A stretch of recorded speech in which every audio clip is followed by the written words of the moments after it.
Want to just take it away and tell us what you're doing? Okay, I can do that. So some of you might have seen on the show and tell table, we were making little wooden owls. They're mood owls. They're kind of cute, kind of interesting. It all started making spheres. Somebody made a sphere, and we were talking about making spheres, and then somebody said, oh yeah, we make owls out of spheres. And so I went down the rabbit hole of trying to make owls. There's many ways of making spheres. Some of them use the octagonal method. Some do a whole bunch of math. I'm too lazy. I can't measure. If I measure something, I'll measure it twice and it'll still be too small. So I had to come up with something simpler. So I seen a shadow, the shadow method from the guy from Australia. What was his name? Raffin. No, not Raffin. He doesn't do the shadow. Theo had a thing, but he had a great big thing that was hanging on the back and a big target and all this kind of stuff. And I thought that even that was a little more confusing. So I came up with my method, and if I turn the light on here. So can everybody see that up there? No, switch camera. Okay, that's what we said we were going to do, isn't it? There you go. So on the top right-hand corner is the tailstock view, and on the main camera is this view. So right now, you probably can't see too much. Is there a way to turn one of these sets of lights off? Yep. All of them, or just the front half? That one, that works. Okay, so you might be able to see now that there's a little bit of a shadow. Can you see the shadow in here? Okay, so what I ended up doing is I made a platform. This little wooden platform just clamps onto the ways, and I got a piece of paper in here. I put a pencil mark on it so I can kind of roughly line the paper up with the tailstock and the headstock. And for right now, that's all I need to do. What we're going to do is start making the owl's heads are just spheres. So I take a block of wood, mark centers. This is just flooring boards, and I just laminated 3 of them together. It's 2-inch flooring board, so we'll end up with a cylinder about 2 inches, maybe a little less. But I try and keep it as close to 2 inches as possible. And when you set up the shadow platform, the only critical thing you have to do is make sure you don't hit it with the tailstock or the tool rest. So sometimes now we're going to be turning quite a ways away from the tailstock. Might be a little bit more exciting, might be a little harder to hold the tool on, but it works. So without further ado, the first step in the process is to take your block and make it a cylinder. And because we're trying to make identical spheres, I don't just make one. I'm going to turn this to a cylinder and these 2 others to a cylinder right away. So I'll have 3 blanks to make cylinders, to make spheres with. When I do this at home, I usually end up with 12 or 15 blanks, and I turn 12 or 15 spheres, and then I take a break for a day and go do something else, because it doesn't take long to do this. Now, I don't want to be in reverse, I want to be in forward. Okay. Okay. And turn this down and forward. There we go.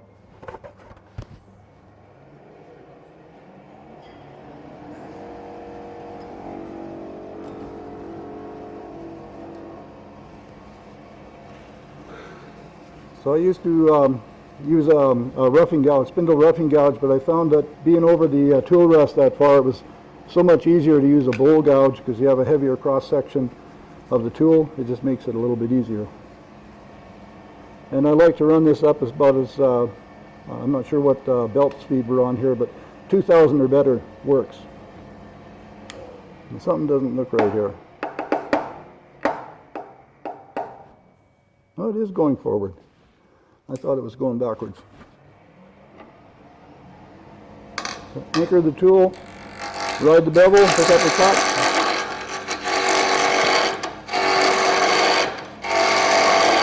So the first thing you'll notice that there's a whole bunch of sawdust is going to end up on the shadow platform. So in my shop I've got an air compressor, so I ran an air hose over with a little needle valve and I can blow some air. But then I found this little device.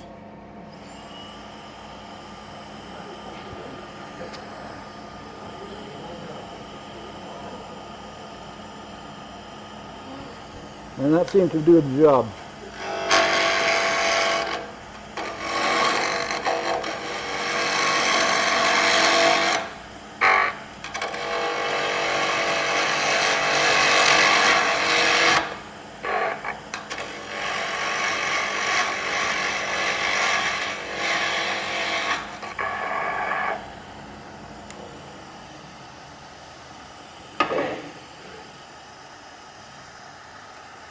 So that's one sphere. One of the things I like to check is just get a feel for how big it is.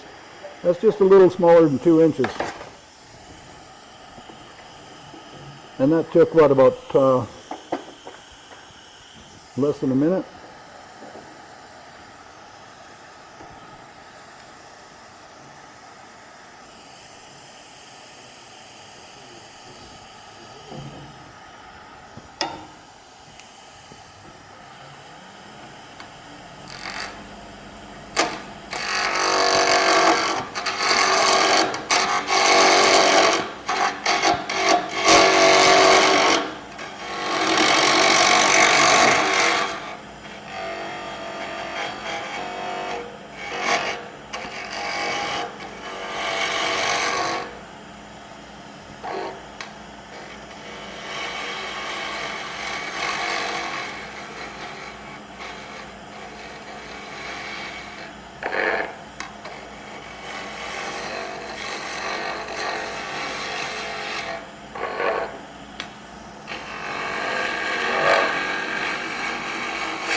So this has got a bit of a catcher, a bunch of curly tear out there, and I've got a little bit of a groove here, so I still can take it down a little bit further.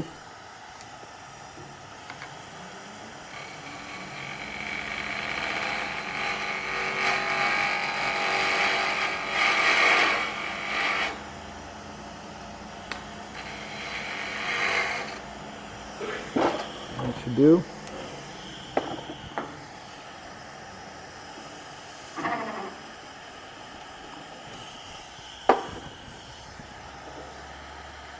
So as you can see, when I'm making these at home, it's so much easier to make a whole bunch of cylinders before I do the next step.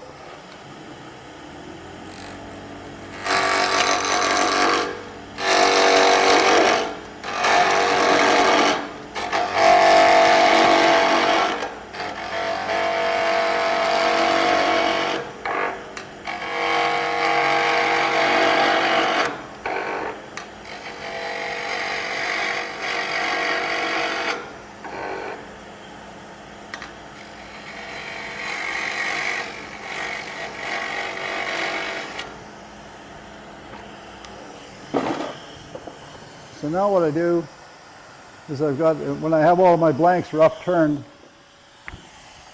now I'm going to decide how big the spheres are going to be. And all these spheres are going to be exactly the same size. So I just go along here and say that one's smaller than this one. Oh, that's smaller and that's smaller. So I'll bring the calipers up. That's almost there. That's almost the same size. Well, usually I try and make one a little bit smaller, but these are almost exactly the same size already. So I can use any one of these to set up my jig. Normally, one of them ends up being slightly smaller than the others, and so I take the smallest one. And then all of the other spheres, when I'm done, will all be the same size as the smaller one. So having said that, you can probably see on the paper that there's you can see the shadow. So the shadow is the shape of this cylinder. So I take a pencil and I put a pencil mark on that side and on that side and on here and over here. Then I take a ruler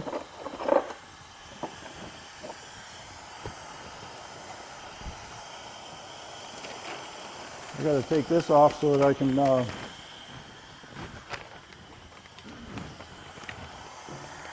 I've got these pencil marks that I made on this paper. I can take a ruler and I can draw a line through those pencil marks. And I have to do the same for the pencil marks on the other side. Can you guys see what I'm doing here?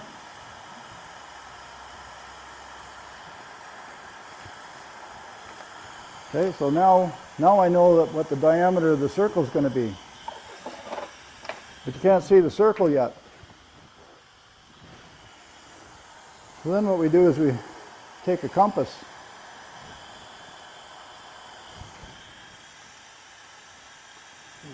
So we'll take a compass here and we'll set the compass somewhere in between these marks, because I knew the outside of the cylinder was here and here. So I want my circle to be somewhere in the middle.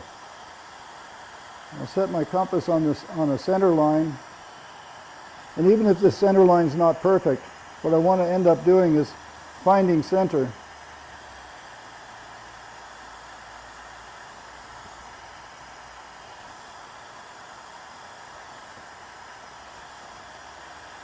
And I put this other pencil line on just as a kind of a quick reference. It doesn't have to be exact, but I've got my pencil mark is on that line, and I swing this over, and it's not quite here. So I'll split the difference. I'll move over until this pencil is on here, and I got to come in just a little bit more.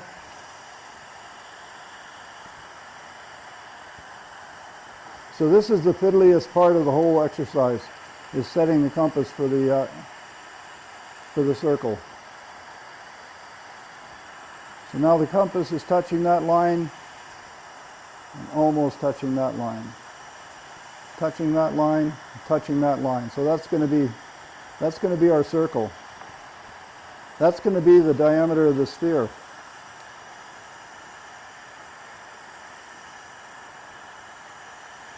And I know I used a ruler on here, but I didn't use any of the numbers on the ruler, so I just used a straight edge, because I hate measuring stuff. If I measure something, I'll measure it 3 or 4 times and it'll still be wrong. So then I take this back underneath here. Shut that off for a second. And set this paper back underneath the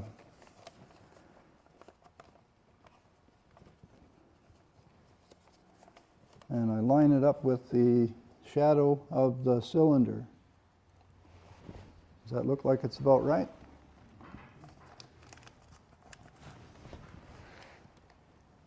So this is the next critical part, is to set this so that it's lining up with the cylinder.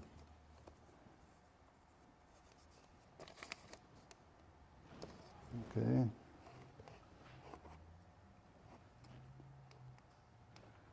Now I'll turn my blower back on. So now basically all I have to do is turn the wood away until all that's left is the shadow that's inside the circle.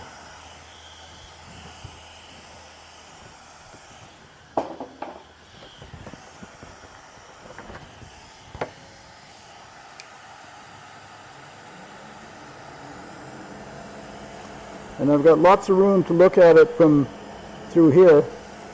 I am extended over the tool rest quite a ways, so I just have to be a little more conscious that I have the handle of the tool into my body so that I can make the appropriate cuts.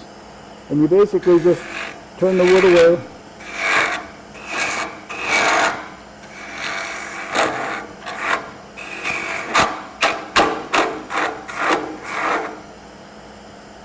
And now you ride the bevel, and you only take the wood away that's on the outside of the pencil mark.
Okay?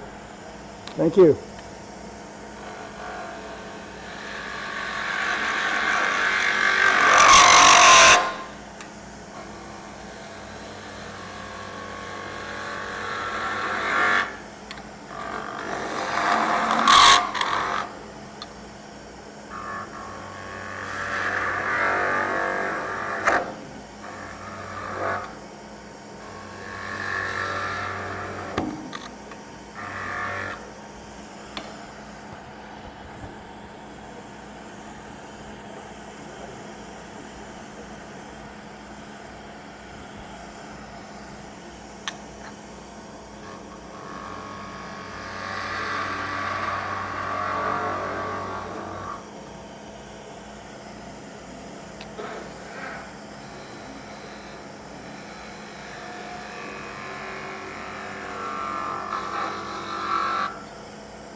Yep. And here demonstrated that he stressed that the light had to be a single element LED.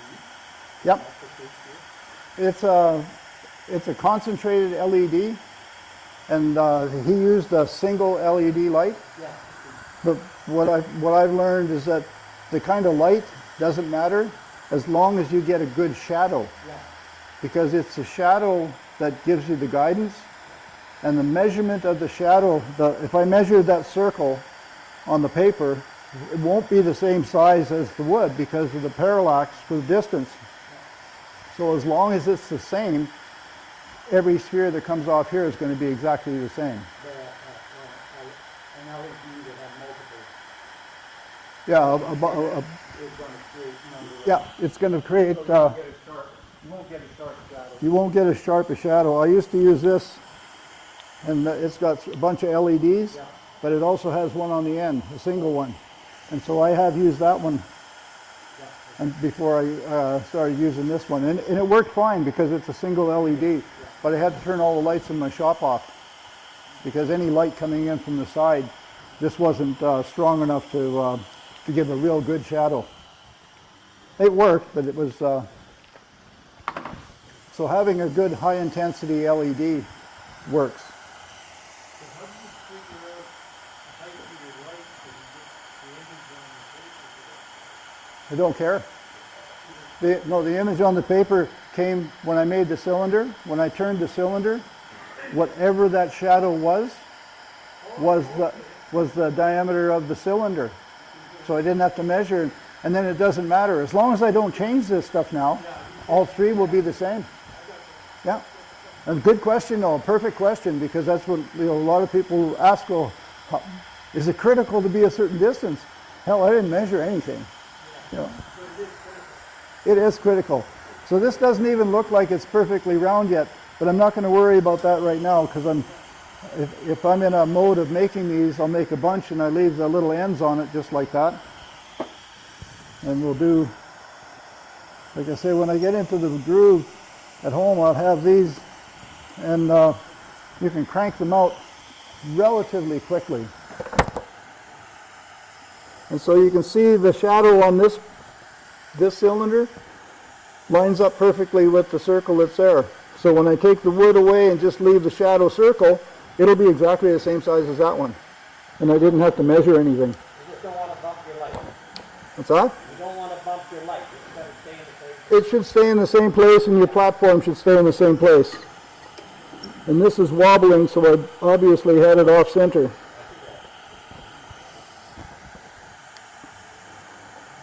There, now it's not so bad.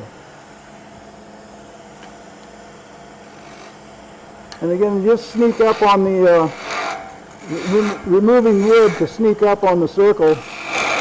You got to give yourself a little bit of room to work to get rid of the waste. And then you can ride the bevel. And then watching the circle, I'm not looking at the tool, I'm looking at the paper. Because once you're riding the bevel, you're not cutting anything. You can sit here and look anywhere you want. Nothing's going to happen. Until you bring the handle up and pick up a cut. Then you watch where the cut's going on the paper. and you follow that circle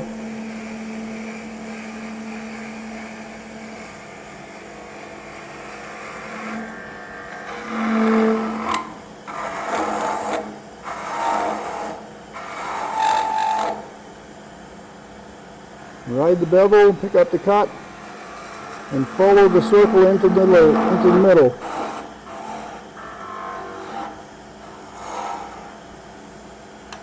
And the same on this side. You waste away the big wood. And I can tell there's a little bit of a point right here, so I'm going to take that little point off before I move on. And you can even use your gouge as a shear scraper and kind of refine that corner.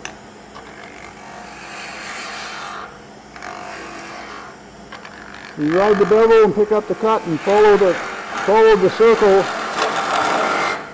I'm trying to make it so that every one of my cuts now, even though it's outside of the circle, I'm trying to follow the same arc, so that my muscle memory, my body's muscle memory, when I get down to the pencil mark, it'll already be where I need to be. I'll have my legs in the right place so I can go all the way around.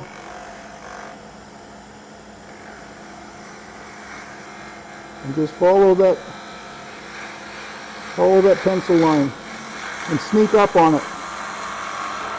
You don't have to take big cuts. You can take really fine cuts.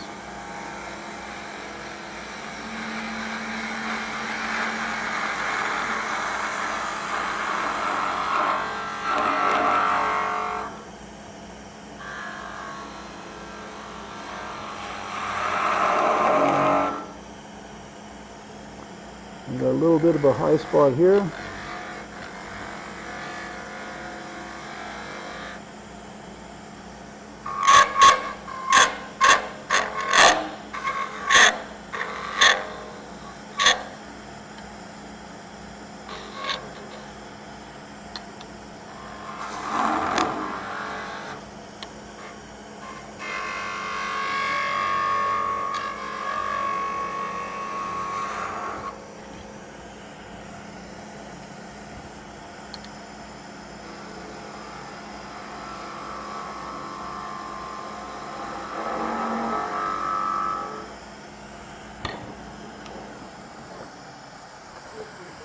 Sure.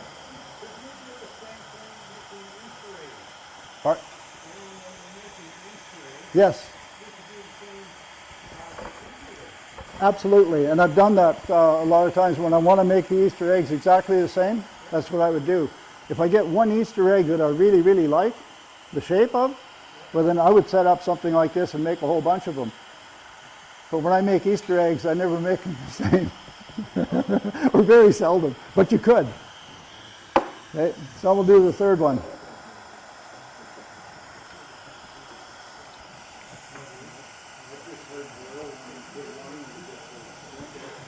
What's that? That would work, yeah. Okay, so this one here is the third one, and you can tell that even though when I measured this it was a little bit fatter in the center than it was on the ends, but this cylinder still meets the outline of the circle, so it'll end up being the same size as the other two.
So now when you get to this point, you can tell on the shadow that there's a fairly fat piece on either side of the ball, right?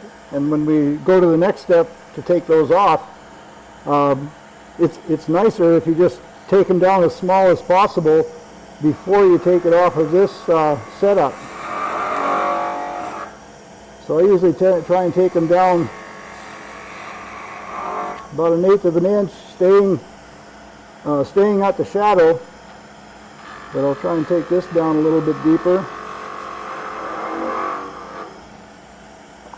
And then what I do is, where did I take it? I brought a saw with me. There we go. Take a flush trim saw, and because this has only got about 1/8 of an inch, and oh boy, I moved my platform. Oh my gosh, that's really neither here nor there at the moment. We're going to use the platform again, but for this particular part, we just need to roughly take these off. I should have taken this down a little bit further on the lathe, but it'll work.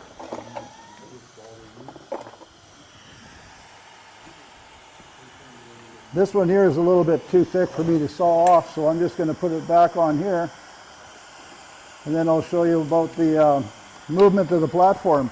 It doesn't line up anymore, but I didn't move this, and this is still between centers, and I believe it's in the same orientation, so I'll just move this. Now the perfect circle is lined up with a piece of wood, and it's a shadow. I didn't have to measure anything. I don't have to sweat whether I was perfect. The shadow is telling me that, hey, this piece of wood is fitting inside of that. So now I can go back and take my gouge and finish. Let's get up nice and close if I can. And now I can go and take this side down a little bit easier.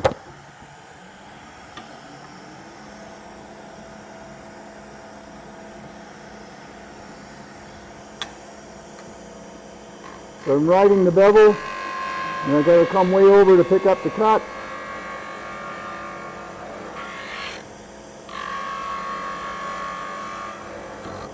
This tool rest is a little bit short. Do we have a longer tool rest?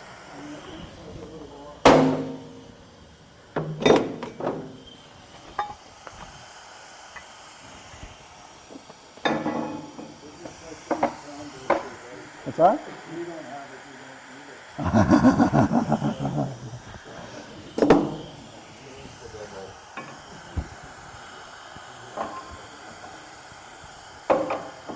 Oh, this will be a little better.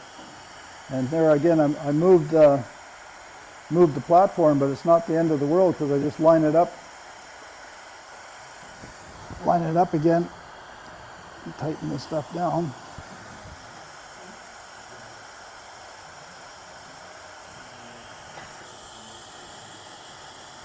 That'll work. Now I can ride the bevel, pick up the cut, and I can take the cut right into the center.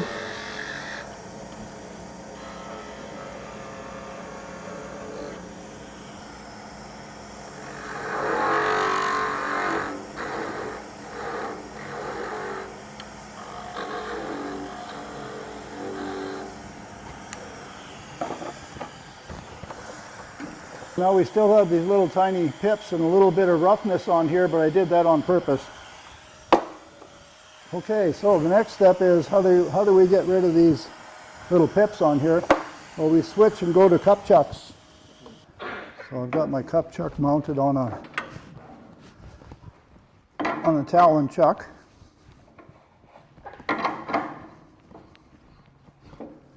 That's for one side.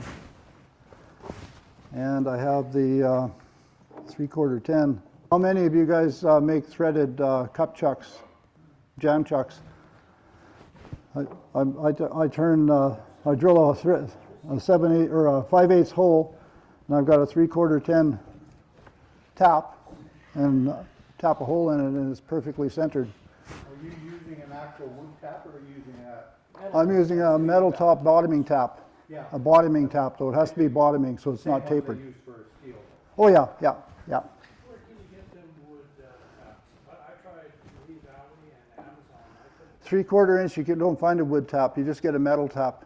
But it's a bottoming tap because you don't want this hole to have to be so deep that the taper, with taps, metal taps are taper, plug, and bottoming. And one's got a long taper, so it hasn't got very many threads. The plug is a little more threads to the end, but a bottoming tap has threads all the way to the end. So it's a little more finicky to start it perfectly straight, but if you start it straight on the lathe and tap it, it works fine. Set this in. And now this isn't lining up with the paper anymore. Well, it's no big deal. We just adjust this around until the circle is lined up with wherever that happens to be. And I still haven't measured anything yet.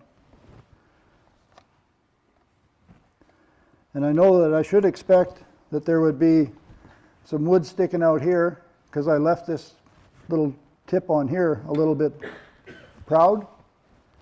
And I'm not worrying about being perfectly perpendicular because I don't care, because I'm just looking at taking the wood away that's not in the circle.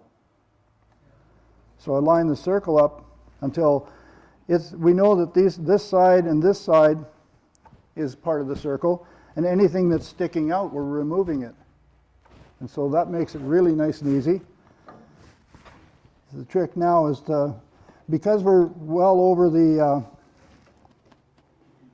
tool rest, you have to be a little careful on holding the tool. On my lathe, I got a tool rest that goes a little bit closer to the wood. There's a little bit more room, so I can actually get a little closer.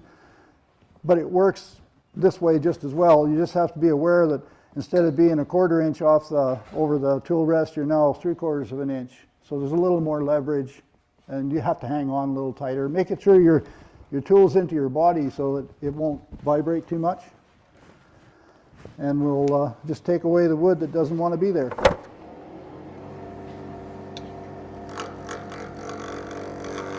You're riding the bevel, and very gently,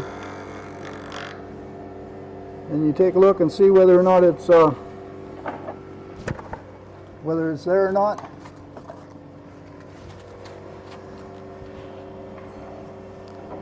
And this is where 80 grit sandpaper is your friend.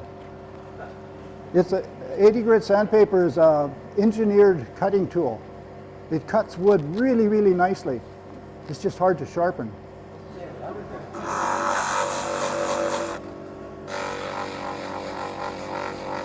So those little bumps that were left from the tool marks, they're still a little bit there. But when you turn it 90 degrees or 45 degrees and you use an 80 grit,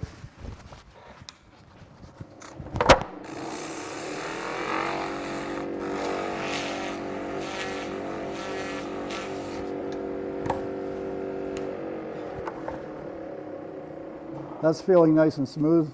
I usually do it 3 or 4 times because every time you change it, you'll find another ridge spot.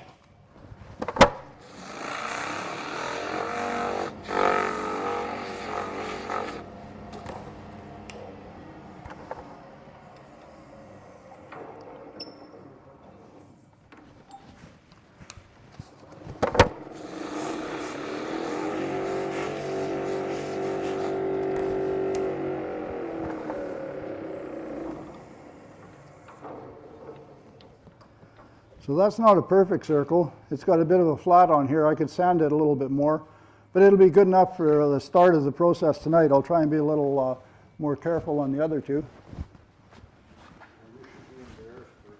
I know I should be, but I'm not. So that's all part of the demo, Scott. See, part of the demo is recovery. When you find something that doesn't work, then that's the fun part is the recovery. Plan B. Plan B, yeah. So now when I'm putting these things back in, I have to adjust the platform here so that it lines up, because sometimes I have to move it side to side. So I line it up with each one of these that I put in, because these little bumps may not be perfectly centered. And you can tell that there's wood sticking out of the circle there, and there's wood sticking out here and a little bit over here. But this is where you refine it. And so you can spend more time with the tool getting it refined right down to the line. Or if you get close to the line, take 80 grit sandpaper, and you might have to change it 3 or 4 or 5 or 6 times, but it'll come out being really, really close to a perfect circle. So that's looking not too bad. And so you should be able to see the little bumps sticking out on either side. So I ride the bevel on the circle, and then only pick up the cut as I'm going across the point.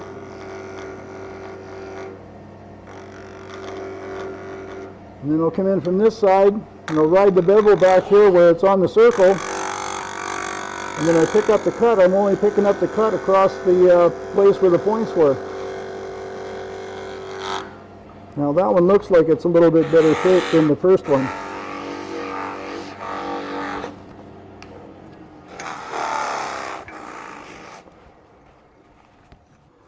I had to make this shadow platform for the 16-inch lathe, because at home I've got one for my 24-inch lathe, and it would have been too big to bring here. So if I have to move this around a little bit, it's because I just made it, and this is the first time I used it once in my shop, and I thought it was okay.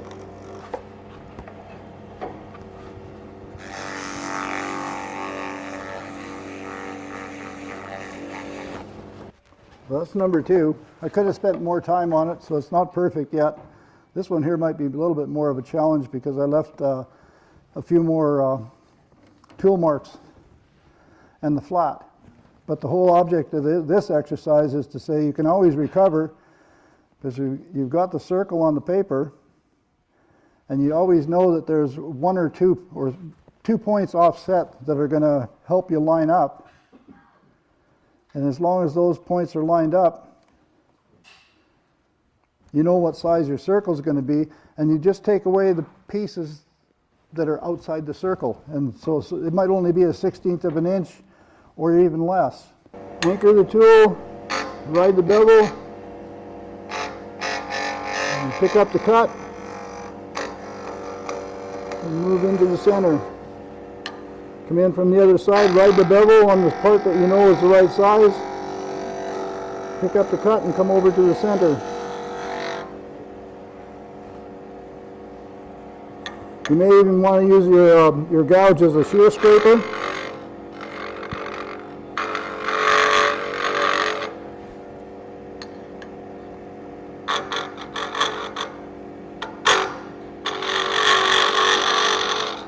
We're so far off the tool rest, the tool's bouncing a little bit, so it's making it a little bit rougher.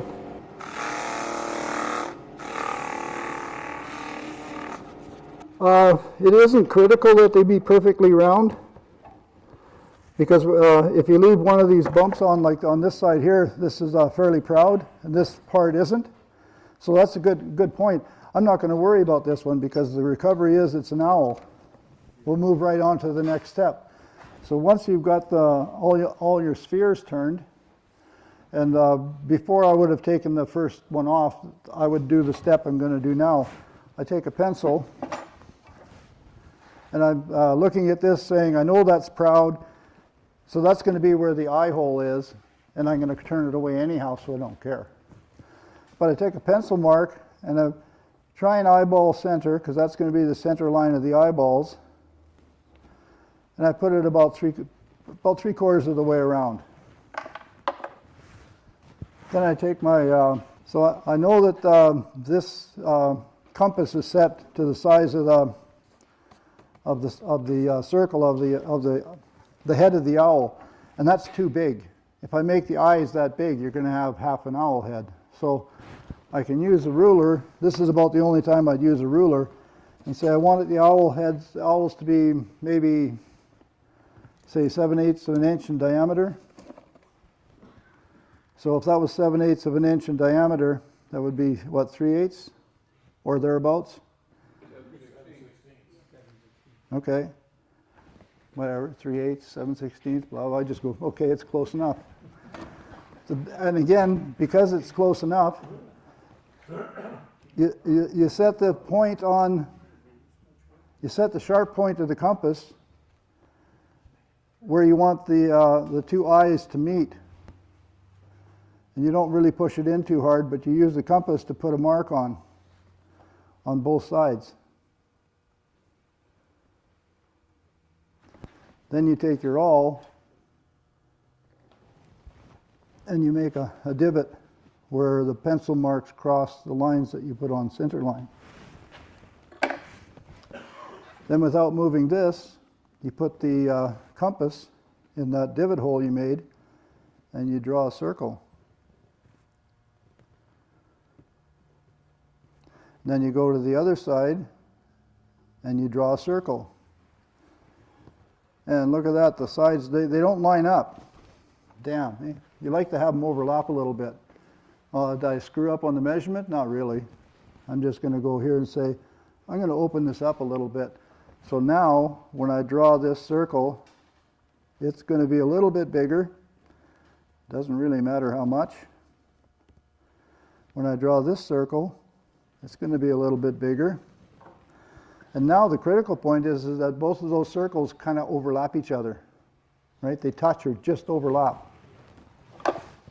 Okay, so we would do that with all three of those. Have we got the other ones, the other owl heads?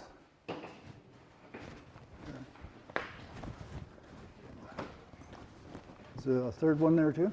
Oh, it's still coming around. Okay, well, we'll take a look at this, and this is when you can decide where the hump and bumps are. Like this one's kind of ugly, so it's going to be an ugly owl, but maybe not. All the owls are different, so I'm going to say this is going to be the owl's back of the head. This is going to be the front because it's kind of humpy bumpy, but I'm going to take the eyes out anyhow, so it doesn't really matter. So if I'm going to take the eyes there, I mount this, and I'm going to put the eyes on this place where there's a little bit of tear out. Now you could spend more time making sure that the sphere is actually perfectly round with more sanding, but for you guys don't like watching somebody sand, so I'm sure we'll just jump right to the chase. So you put the pencil marks on both sides, and you take an awl. And the reason I put the awl mark on here is even though this is a sharp point, sometimes it'll skate. And if it does, it makes it a little bit less fun. So you can see when you're making these owls, I have a batch of 10 or 15 or a dozen or whatever. I go and make them all to this step, and then I might go and have coffee, or leave it for the next day, whatever. This one isn't too bad for being round. I put the other ones in line with this one. Take these off. We need the compression chucks. So you probably have seen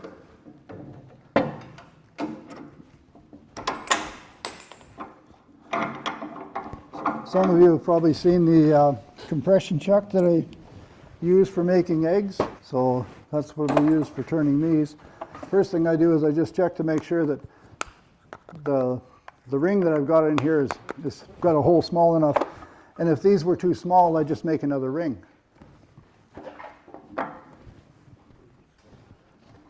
And I think, Jerry, when you made yours, you made your owls 60 millimeters instead of 50 millimeters. So you made the cup chuck ring big enough. Okay, the next thing I do is take the tailstock live center out.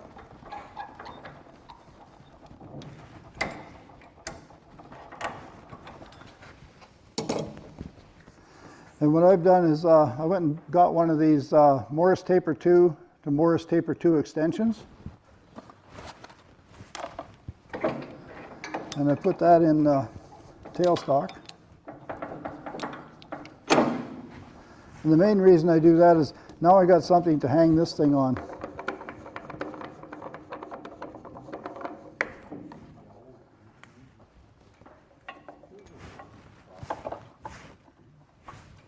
So now I can put the owl's head in here. I can line this up with the tailstock on the eyeball there, where the divot is in the center of the eyeball. That's between both the eyes? What's that? Your center's between both the eyes? The eye is here, and the other eye is here. So Your center point. the center point is in the center of one of the eyes. Okay. Can you guys see that on there? So it makes sense. Okay, can you see it there? Okay.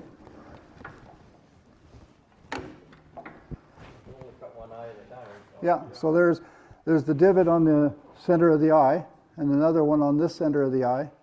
So that's why you put the awl in, to make a good mark so you know where it is. Then you slide this into your compression chuck and line up that divot with the tail center. And it's not even absolutely critical that it be there, as long as if this is on the center of the tailstock and you rotate this around, it might look like it'll wobble a little bit, but it doesn't really matter.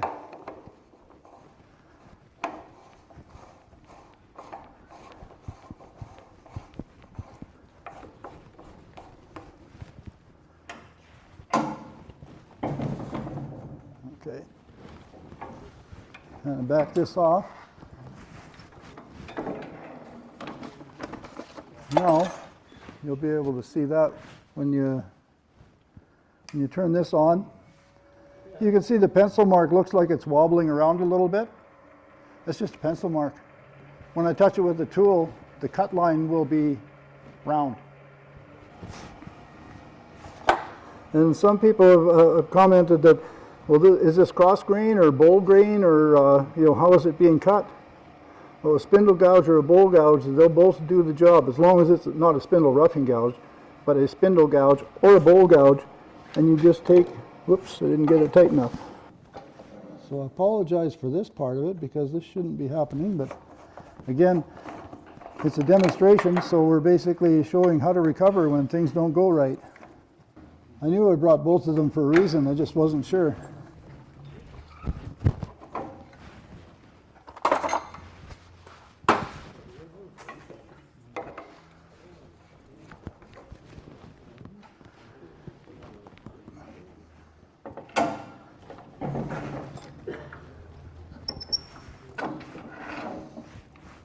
Now we'll see if this has any more success. You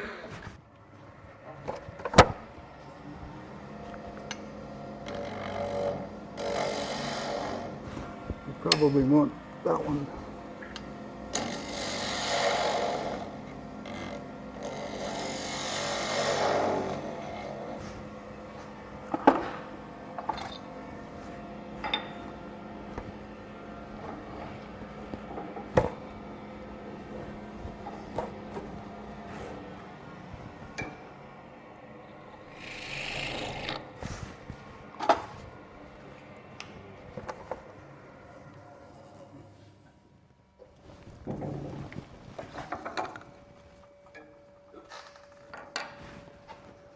So on these, because the eyes on here have these are actually doll eyes, and so when they put them on doll eyes, there's a fitting that goes on here that they can sew, sew material on, but they're